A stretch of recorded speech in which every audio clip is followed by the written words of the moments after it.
Hello,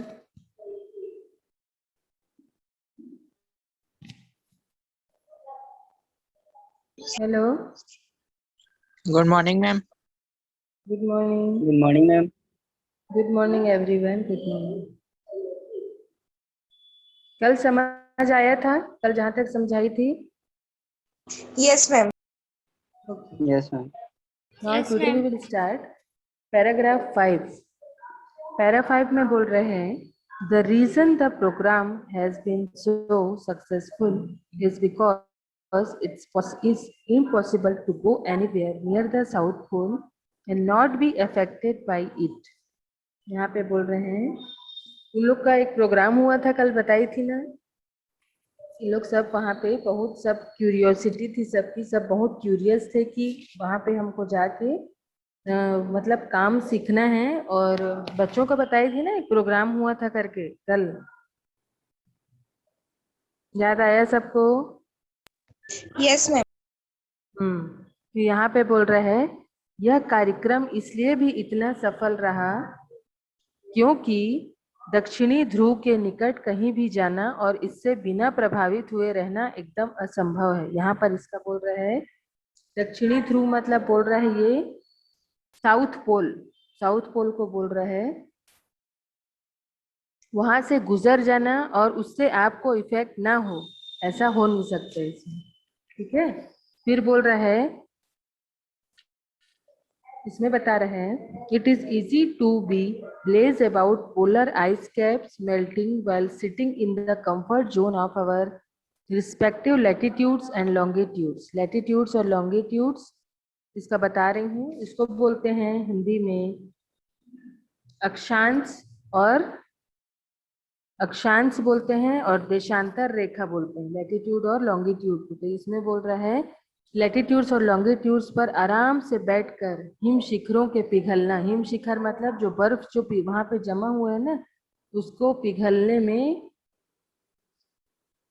मतलब उसको देखते रहो। आराम से बैठकर ध्रुवीय हिम शिखरों के पिघलने के बारे में उदासीन होना आसान है, परंतु जब आप प्रत्यक्ष रूप से हिम नदों को घटते हुए, वहां पर हर चीज डिक्लाइन होता जाता है, कम होता चला जा रहा है, को बहते हुए देखते हैं, तो आपको लगने लगता है कि पृथ्वी के वायुमंडल में बढ़ते तापमान का खतरा वास्तविक है। जब वहां का कंडीशन देखते हैं ना, तो ऐसा लगता है कि जो टेम्परेचर है वो बहुत ज्यादा ग्लोबल वार्मिंग होने की संभावना दिखती है वहां पे।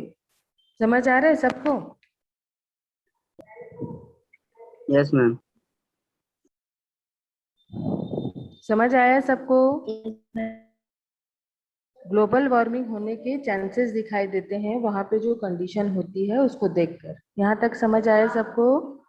Next paragraph, Antarctica because of uh simple ecosystem and lack of biodiversity is a perfect place to study how little changes in the environment can have big repercussions.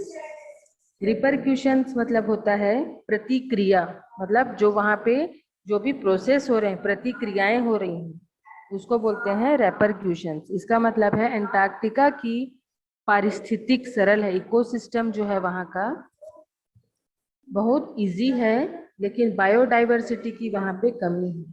जैव विविधता मतलब हर चीज का वहां पे क्लासिफिकेशन नहीं है, इसलिए वह इस अध्ययन के लिए आदर्श स्थान है कि वातावरण में थोड़े से परिवर्तन की कितनी अधिक प्रतिक्रियाएं होने लगती। मतलब थोड़ा भी अगर चेंजेस हुआ टेम्परेचर में, आपके एनवायरमेंट में, तो वहां पे क्या क्या चेंजेस होने लगते हैं, ये वहां पे देखने को मिलता है। यहाँ तक क्लियर है बेटा सबको?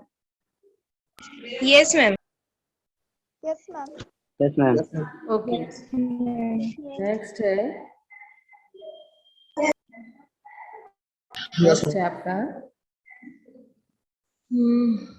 take the microscopic phytoplankton, those grasses of the sea that nourish and sustain the entire southern ocean's food chain. These single-celled plants use the sun's energy to assimilate carbon and synthesize organic compounds in that wondrous and most important of processes called photosynthesis. इसमें बोल रहा है कि phytoplanktons, वहाँ पे जो बहुत छोटे छोटे ऑर्गेनिजम्स हैं, फाइटोप्लैंक्टन जो हैं, उसको बोल रहा है, उस पे हमको अगर सोचना है, वे समुद्री घास जो पूरे दक्षिणी महासागर की भोजन श्रृंखला को पोषण देती है, वहाँ का जो घास है उसके कारण भाई अब जो एनिमल्स है वो तो वही खाएंगे ना, तो वो उनको सपोर्ट करता है। ये एक कोशिकीय पौधे सूर्य की ऊर्जा, मतलब एक कोशिकीय मतलब ये जो बोल रहा है कि one sailed plant, one sailed जो वहाँ पे प्लांट्स हैं वो सूर्य के सनलाइट की हेल्प से वहाँ पे कार्बन को वो पूरा डाइजेस्ट करने में हेल्पफुल होता है। और फोटोसिंथेसिस जो प्रोसेस है वो एक इम्पॉर्टेंट, और वहाँ पे एक ये प्रोसेस चलता है वहाँ पे। अब बोल रहा है वैज्ञानिक चेतावनी दे रहे हैं कि ओजोन परत, ओजोन लेयर, अभी भी हम लोग को सुनाई दे रहा है कि ओजोन लेयर के कारण सब प्रॉब्लम्स क्रिएट हो रहे हैं यहाँ पे अर्थ में, और उसके कारण फ्लाइटोप्लैंक्टन जो हैं, छोटे छोटे ऑर्गेनिजम्स हैं, तो उनके कारण उन लोग को बहुत ज़्यादा, उन लोग के मूवमेंट में बहुत ज़्यादा ये इफेक्ट करेगा, जिससे इस क्षेत्र के सभी महासागरीय पशु पक्षी, महासागरीय मतलब जितने भी फाइटोप्लैंक्टन्स हैं और छोटे छोटे जो भी इसमें जो बर्ड्स हैं, एनिमल्स हैं, उन लोग का जो वहाँ पे उस एरिया में है, उन लोग का जीवन और विश्व का कार्बन चक्र प्रभावित होगा। कार्बन साइकिल है वो भी इससे इफेक्ट होगा। यहाँ तक समझ आया सबको? यहाँ तक समझ आया सबको? Yes, ma'am. Yes, ma'am. Yes, okay. ma'am. Phytoplankton फिर बोल रहा है, in the parable of the phytoplankton there is a great metaphor for existence, take care of the small things and the big things will fall into place. यहाँ पे बोल रहा है phytoplankton के दृष्टांत में अस्तित्व का विशाल रूपक, इसका मतलब है, मतलब फाइटोप्लैंक्टन्स को मतलब बहुत दिक्कत आने वाली इस चीज का वो बोल रहा है, छोटी छोटी बातों पर ध्यान देना है वहां पे, और बड़ी बड़ी, जब छोटे छोटे चीज ठीक होने लग जाएंगे तो बड़ी चीजें खुद ही सब ठीक होने लगती हैं। क्लियर हो गया सबको? क्लियर हो Yes, गया ma'am. सबको? अब यहाँ Yes, पे ma'am. आपका लास्ट टॉपिक है ये वॉक ऑन द ओशियन। यहाँ पे मतलब ओशियन में से रिलेटेड जब इन लोगों ने वहाँ पे कुछ बता रहे हैं, तो उसमें है my Antarctic experience was full of such epiphanies. Epiphanies मतलब होता है प्रत्यक्ष दर्शन। प्रत्यक्ष दर्शन मतलब होता है आप अपने आंखों के सामने जब किसी चीज को देखते हैं, तो my Antarctic experience was full of such epiphanies. समझ आया एपिफेनीज मतलब? एपिफेनीज मतलब समझ आया सबको? No, ma'am. एपिफेनीस No, मतलब होता ma'am. है बेटा, आप जिस चीज को आप आंखों के सामने दिख रहे हो, जो आपके आंखों के सामने घट रहा है, वो होता है एपिफेनीस, मतलब होता है प्रत्यक्ष दर्शन। मेरी आवाज आ रही है सबको? Yes, ma'am. सबकी आवाज ठीक से नहीं आ रही। यहाँ यस पे मैम आ रही है। Yes, 15 madam. लोग प्रेजेंट हैं, 15 लोग प्रेजेंट हैं, तो उसी के टाइप का आवाज भी तो दो, रिस्पॉन्स करो सब लोग। एपिफेनीस मतलब समझ आया यस सबको? मैम आ गया समझ। Yes, ma'am. Yes, ma'am. Yes ma'am. Yes, ma'am. Yes, Okay, ma'am. okay. But the best occurred just short of the Antarctic Circle at 65.55 degrees south. The Shokelsky had managed to wedge. Wedge मतलब होता है कहीं पर भी खूंटा गड़ाना, जैसे हम लोग, जैसे कहीं पर, जैसे झंडा को हम किसी चीज में अंदर उसको किसी मिट्टी में ऐसे डालते हैं, वैसे ही यहाँ पे क्या बता रहा है कि मेरा एंटार्क्टिका का अनुभव एक प्रकार के प्रत्यक्ष दर्शनों से भरा हुआ था। मतलब उसने अपनी आंखों के सामने सब कुछ देखा, किंतु सबसे अच्छा प्रत्यक्ष दर्शन एंटार्क्टिका घेरे का था, जो 65.55 साउथ में था। वहां पे जो उसने बहुत अच्छी चीज देखी, वो वहां पे जो एंटार्क्टिका में वो सब घेरे हुए हैं।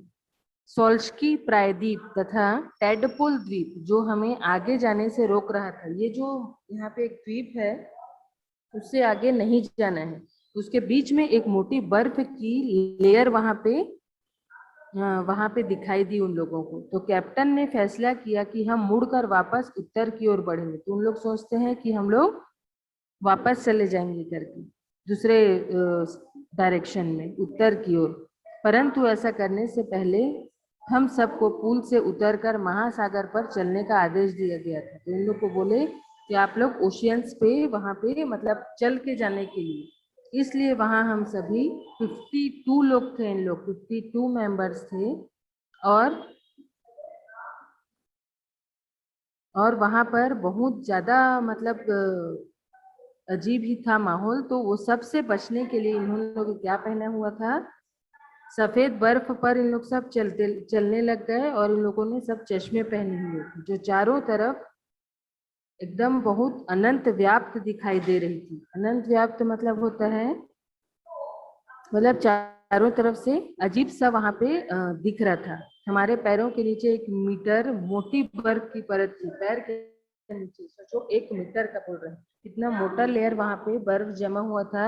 और उसके नीचे 180 मीटर नमकीन पानी था, पूरा 180 मीटर मतलब नीचे की ओर पूरा नमकीन नमकीन पानी, क्योंकि ये क्या है, ओशियन है। तो यहाँ पे बोल रहे हैं in the periphery creviter cells were stretching and sunning themselves on ice floes much like stray dogs will do under the shade of a banyan tree. It was nothing short of a revelation, everything does indeed contact. यहाँ पे बोल रहा है एक घेरा, जैसे वहां पे मैं बताई ना, एक घेरे की परिधि में कैब्रिटर सिलें बर्फ की तैरती चादरों पर लेटी हुई इस प्रकार धूप सेक रही थी मानो आवारा कुत्ते वट वृक्ष की छाया में लेटे हैं। यहाँ पे बोला है जो कैब्रिटर है, क्रेबिटर सील्स, वहां पे सील लगा हुआ है, वो इतना मतलब ऐसा लग रहा है कि बर्फ के बीच में, जैसे कोई चीज में हम सील लगाते हैं ना कोई चीज में, वैसे इसको देख के ऐसा लग रहा है यहाँ पे कि मतलब कोई वहां पे लेटा हुआ है और वो धूप उसको मिल रही है। तो यह किसी रहस्य उद्घाटन से कम न था, सभी चीजें वास्तव में एक दूसरे से जुड़ी हैं। सारा चीज एक दूसरे से इंटरकनेक्शन है सबका। या ये पैराग्राफ समझ आया सबको? Yes, ma'am. Yes, ma'am. Yes, ma'am. Yes, उसके बाद ma'am. लास्ट में है okay 9 time zones 6 check points, ये पहले ही बताई थी आप लोग को। 9 टाइम जोन मतलब 9 समय खंड, 6 चेक पोस्ट और 3 इन लोग को बॉडी ऑफ वाटर और बहुत सारे इकोस्फीयर्स मतलब जैव मंडल जहाँ पे सब लोग सरवाइव कर रहे हैं, प्लांट्स एनिमल्स जो हैं। मैं अपने ग्रह पर सुंदरता के इस नियंत्रण को देखकर अभी भी आश्चर्यचकित थी। तो बोलती है मतलब मेरे अर्थ में इतना सुंदर चीज, इतना सुंदर चीज मतलब देखने मिल रहा है। क्या होगा यदि एंटार्क्टिका पहले जैसा गर्म प्रदेश हो जाएगा, बोल रही है जैसे पहले गर्म था वैसी हो जाएगा तो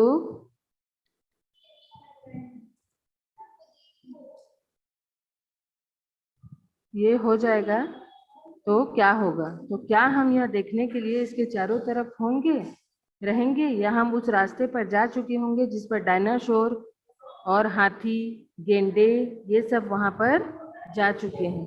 ये बोलता है यह कौन कह सकता है, किंतु एक कि उन लोग के ग्रुप में एक समूह में 2 सप्ताह बिताने के बाद जिनके पास विश्व को बचाने का आदर्श है, मतलब कैसे हमको वर्ल्ड को बचाना है, ये इन लोग मतलब सोच सकते थे। ठीक है, मैं यह कह सकती हूँ कि 10 लाख वर्षों में बहुत कुछ घट सकता है, किंतु एक दिन कितनी अंतर डाल सकता है। एक दिन के कारण, जैसे आपने एक दिन पढ़ाई नहीं की तो आपकी पढ़ाई में इफेक्ट पड़ता है ना, वैसे एक दिन सोचो पूरे एनवायरमेंट में कुछ अगर गड़बड़ हो रहा है तो क्या होगा पूरे एनवायरमेंट का।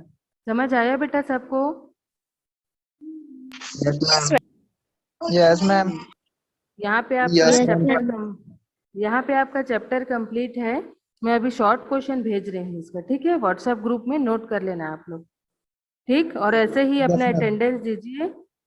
बहुत अच्छा लगा सबसे बात करके, सबकी आवाज सुन के। पार्टिसिपेंट 17, और अपने जो क्लासमेट्स हैं उनको बोलिए ग्रुप ज्वाइन करने के लिए, क्योंकि ऑलरेडी आपके 10 चैप्टर्स कंप्लीट हो चुके हैं। कल मैंने आप लोग को बताया था ये चीज।